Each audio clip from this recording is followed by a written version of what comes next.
It's Local Edition. Brad Pomerance here in Sacramento. We are joined today by Melanie Mason of the Los Angeles Times. She works in Sacramento. She's been traveling around the country with the Trump campaign. We'll get there in a little while. I want to talk to you about drugs and drug pricing. I think you know my wife battles Crohn's and colitis, and she takes a shot every 6 weeks. If we didn't have insurance, it would cost us $22,000 per shot. That's tough. Yeah. That's tough. So I'm aware of drug pricing, as is State Senator Ed Hernandez, who's been looking at a bill. Right. Tell us about that. That's right. So State Senator Ed Hernandez, who is an optometrist actually by trade, so he is very interested in medical issues. He's the chair of the Health Committee. He introduced a bill earlier this year that's really about transparency around drug pricing. The idea is that there needs to be more information about why these drugs are being priced the way they are. So the bill would have required that health plans provide information to state regulators about what they're spending on drugs, what the most prescribed drugs are, what the most expensive drugs are, and that also that the pharmaceutical industry provide notice if they were going to increase the price of drugs by a certain percent. And so this bill, no price caps, no price targets. They weren't setting prices. It was simply a bill dealing with transparency. Exactly. There's no control sort of element to this. So the bill floats, throughout the spring and summer. As it's gaining steam, what's happening in Sacramento?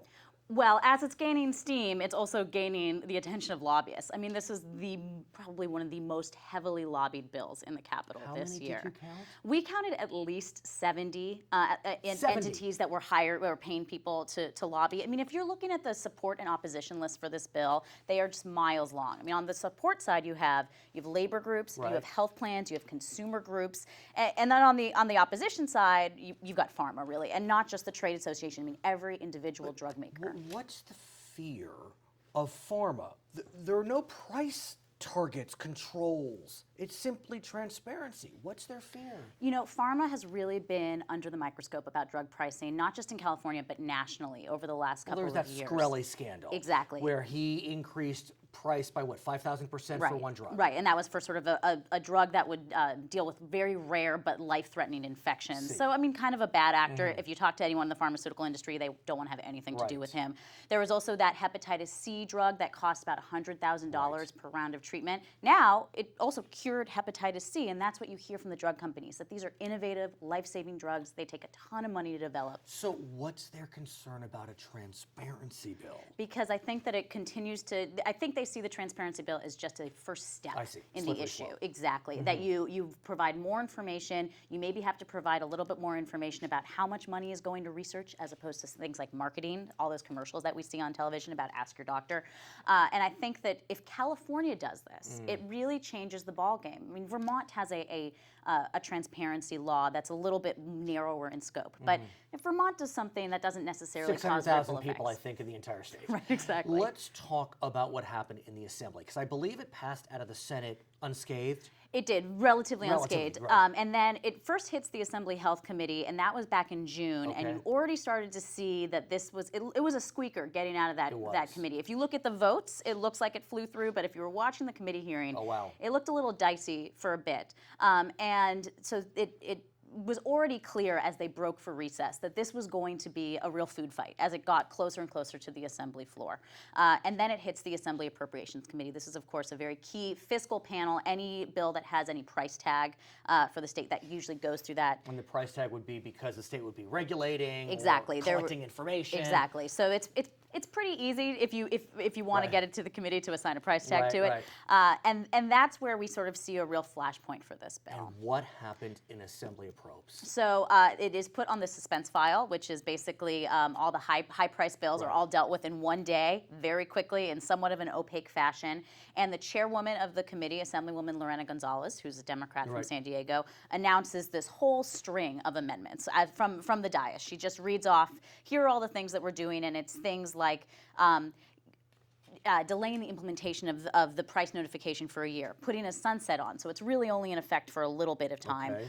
raising the threshold in which they would need the drug companies would need to give notification for a price hike. Okay. It basically is all of these different elements, and I was texting people and talking to people as the bill was Right. announced, saying what's going on, what is this, and Right. everyone's sort of scratching their head trying to figure out what does this mean for the bill. I mean, does the basic idea of transparency, does it stay intact? And so what happened? Did the author take kindly to these amendments? Not particularly. No. So almost immediately he put out a statement saying, we're looking at this, we're concerned, but you were starting to hear that these were not friendly amendments. These were Okay. not amendments that he had Right. signed off on. And in fact, a couple of days later, he announced that he felt that the bill had been so watered down, essentially, that it Right. wasn't going to accomplish the goals of transparency that he was looking for, and he pulled the bill. Eviscerated, gone. Done for the year.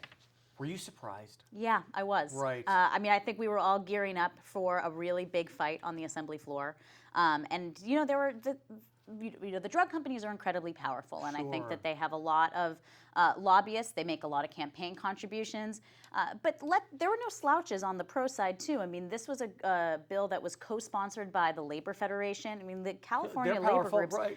they matter quite a bit. But now we have Prop 61 on the ballot in November. Now that does set price controls. Tell us about Prop 61. Right. So Prop 61 is a measure that is promoted by the AIDS Healthcare Foundation, which is a group out of Los Angeles, and it would essentially limit the state from paying more than a certain percentage than what the Department of Veterans Affairs pays for drugs. So the Okay. VA has the ability to negotiate certain Right. prices because it's such a big Of purchaser. course. And so this is essentially a price control for state purchasers of drugs.